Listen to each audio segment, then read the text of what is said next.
The Lakins home. Upon first glance, it looked like a traditional 2-story home. In fact, it was very inviting on the outside.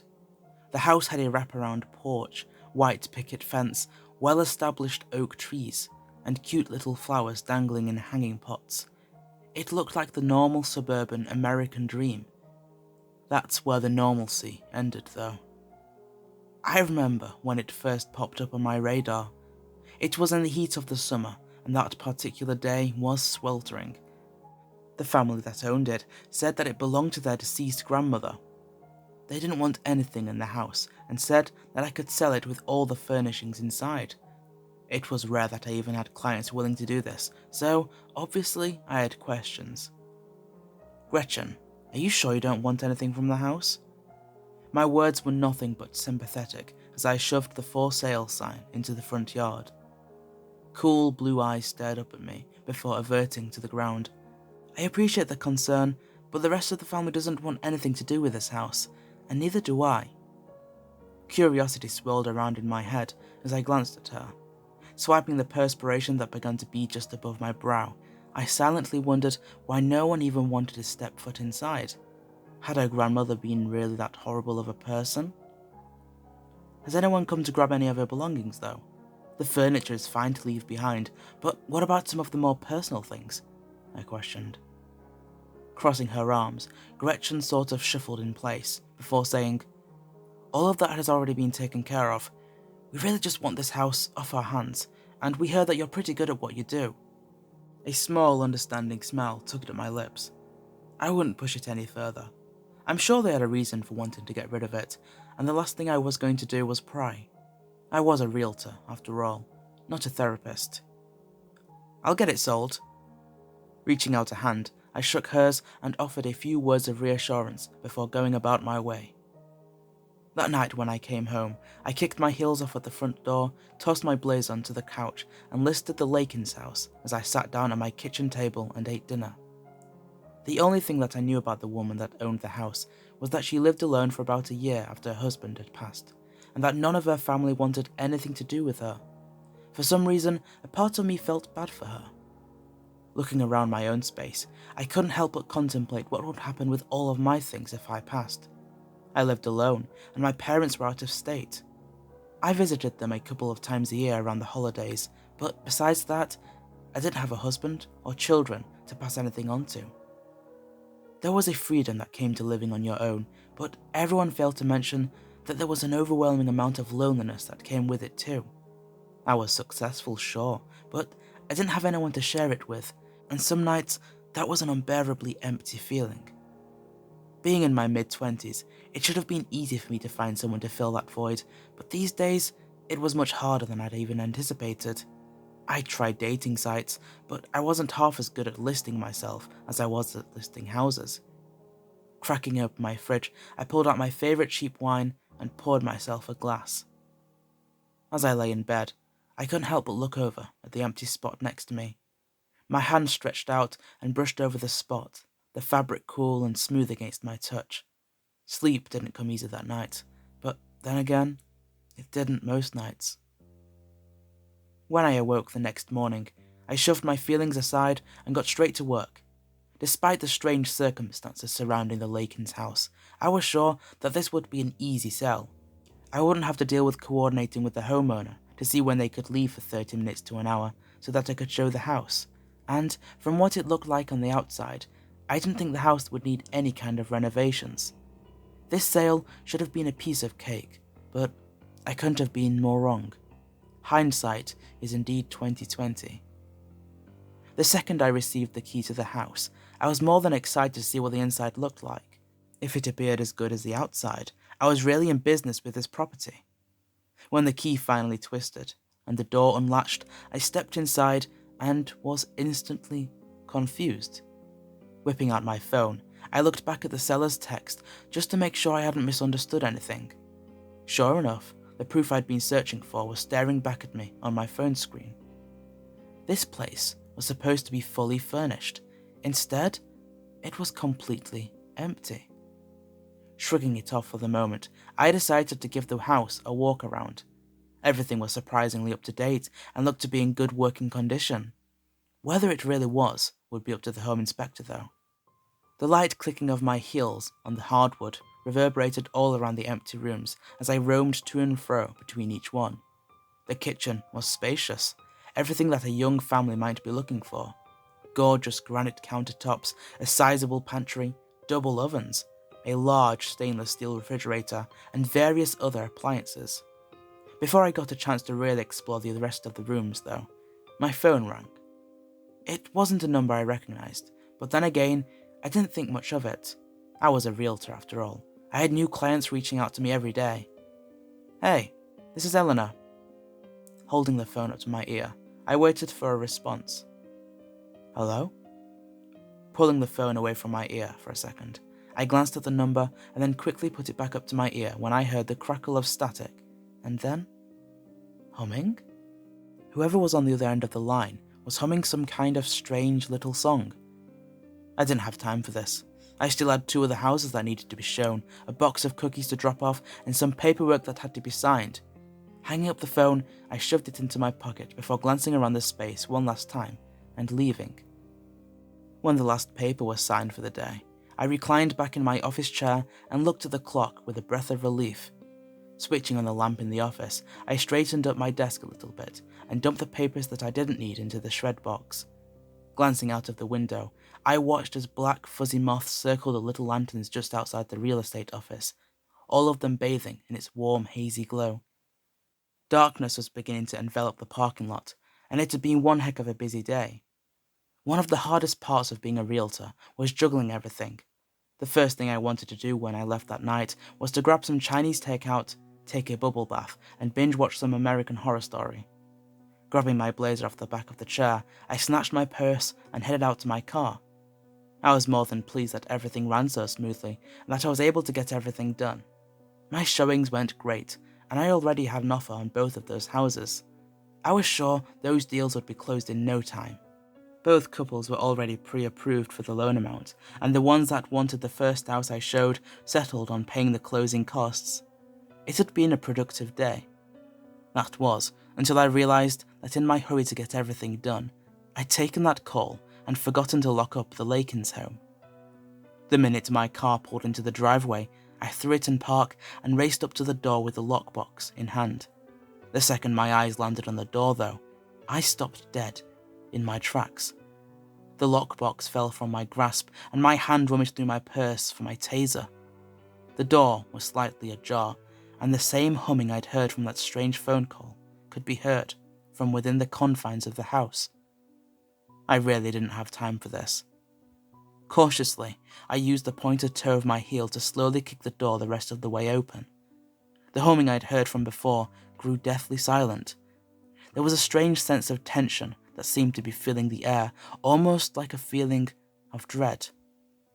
With a quick glance behind me, I surveyed my surroundings for a moment. The sprinkler in the neighbor's yard was still spitting water, the sound of its spray hitting the sidewalk every time it turned towards the right. The leaves on the oak tree swished and swayed as a slight breeze drifted through them, the sound unnervingly eerie. Right next to me, the little white porch swing screeched on its old rusted hinges, the sound a bit forlorn and sad. The whole atmosphere of this place has shifted since I'd seen it in the daytime. Now, it was unsettling. When I finally turned and stepped back into the house, I couldn't help but notice just how much it had changed. It didn't look like a house at all. It was as if it morphed into something else entirely. My hand fumbled for the doorknob, and as I did so, my heart started to race when I realized it wasn't there. In fact, when I turned around, all evidence of a door was gone, like it had completely vanished. Fear began to build deep within me, taking root and spreading throughout my body until it took all I had not to panic. Something about the space was oddly familiar to me, almost as if I'd seen it before, except it was different. Different in a way that felt dangerous. The room was dark, but I was able to make out some stairs leading down to water? Or at least that's what it sounded like. With nowhere else to go but down, I slowly descended the stairs, my ears straining to hear any kind of sound because of how dark it was. There were lights that flickered occasionally, and because of that, it helped me see the edge of each stair. I didn't know how far down I was going, and the last thing I wanted to do was trip. After a few minutes of walking, I couldn't help but notice the temperature change. Pulling my blazer tighter to my body, I yelped when I noticed that I'd stepped in something wet. Glancing down, I noticed that the stairs were now descending into water. A quick turn on my heel only proved to make matters worse. All the stairs I'd previously walked down were now gone. It was nothing but pitch black. Clenching my eyes shut, I tried to bite back my ever-growing anxiety. Every fibre of my being was telling me that what I was experiencing right now didn't make any sense, but my eyes saw nowhere else to go but down into that water. That worry only seemed to grow as I peered down at it, the water a sort of inky black. There was no way of knowing just how deep it was, and I'd never learned how to swim.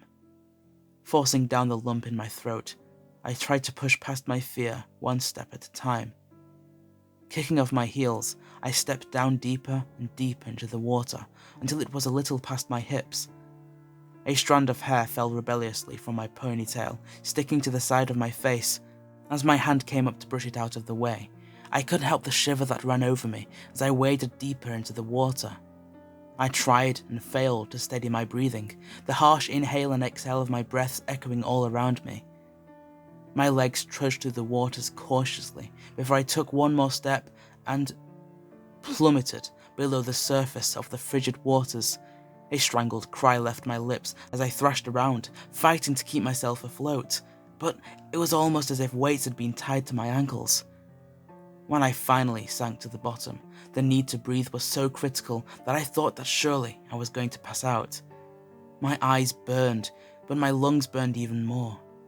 Ice-cold terror filled me as I felt my body succumbing to the loss of oxygen. When I finally gasped for a breath of air, though, I was surprised to find that I was completely fine. Confusion swirled around my thoughts as I peeled open my eyes and looked around. And that's when I felt it. White, hot pain seared through my ankle as something tore into it with what felt like sharpened teeth. Looking down below me, I noticed nothing but a huge black hole. My body twisted and turned as some unknown force sucked me into it. Kicking violently, I tried to fight it, but it was like the more I struggled, the harder it worked to tug me down, down, down until all I could do was scream. In a matter of seconds, though, a strange sense of exhaustion washed over me before my eyes drooped and my body went limp. When I finally came to, I'd awoken slowly. Coughing, I sputtered out large gulps of water. My lungs burned and my ankle ached. Sitting up, I looked around me and noticed I was in a nursery. Peering down at my ankle, I half expected to see a tattered mess of flesh and bone. I was pleasantly surprised to see that everything was fine. Running my hands over my clothes, I stared down at the fabric in confusion. It didn't even feel like they were wet. Besides my incessant coughing and the water I'd just thrown up, everything else was normal. Standing up on shaking legs, I slowly turned, taking in my surroundings. A strange sense of nostalgia crept up on me as I walked over to the crib. Little pink peonies danced across the wallpaper surrounding the room. As my hands brushed along the smooth wooden frame of the crib, my fingertips froze, coming to an abrupt halt. There, nestled inside the crib, was a baby. Its big green eyes stared up at me, expectantly, studying my features before it reached up towards me. Almost instinctively, my own hand reached down to meet its much smaller one. An overwhelming feeling of incomprehensible melancholy clung to me as the infant's fingers wrapped around my own. It was almost as if... "Honey?" Yanking my hand back, I turned to see a man whose warm brown eyes stared at me from the doorway, regarding me with so much love and adoration that it was odd. Do I know you? Slowly, I watched as he crossed the threshold and approached me, his expression morphing into one of confusion. The second he opened his mouth, though, I was horrified to see that water began pouring out in inhuman amounts. Panic erupted from within me as I scrambled over to the crib to grab the child, the need to protect it pulling at some maternal strings buried deep within me.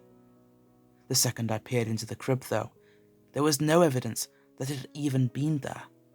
Shuffling towards the door, I watched as it melted down off of the wall and into the water like a thick brown sludge. With clenched fists, I pounded on the wall desperately, tears streaming down my face. This was like a nightmare I couldn't get out of. But that's when I heard it. The faintest whisper of hope. "Wake up." "What do you mean?" I wanted to scream. "I am awake." And then, it was there again, the tone of voice, smooth and even. "Eleanor, you've got to wake up." Closing my eyes, I held my breath and waited for the water to once again overtake me. I could hear it sloshing against the walls around me as it climbed up higher and higher until it covered my head, and then it was quiet.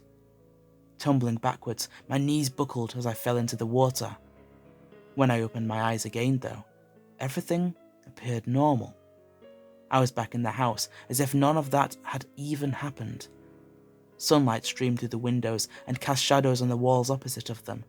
A couple of leaves scuttling around the hardwood caught my attention as I noticed that the front door was cracked open. Hurriedly, I wrenched myself off the floor and ran out of the front door without sparing it another glance. The second I got into my car and peeled out of the driveway, I couldn't help but sob. Something was very wrong with that house, and Gretchen knew about it. All of her hesitance to even step foot on the property made sense now.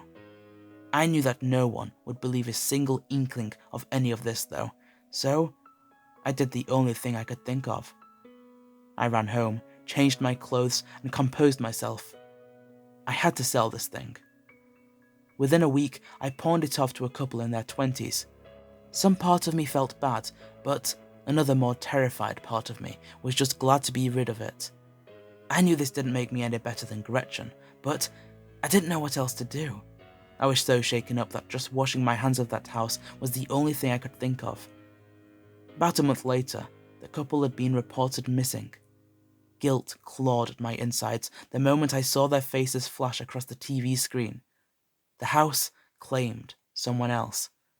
Heck, it almost claimed me. A part of me wondered what it presented to them. Did they get stuck in one of those strange in-between places? Soon after all of that, I quit my job and moved to an entirely different state. I'd still wake up from time to time, feverish and terror-filled, that house still coming to haunt me in my dreams. I often wonder why it showed me what it did.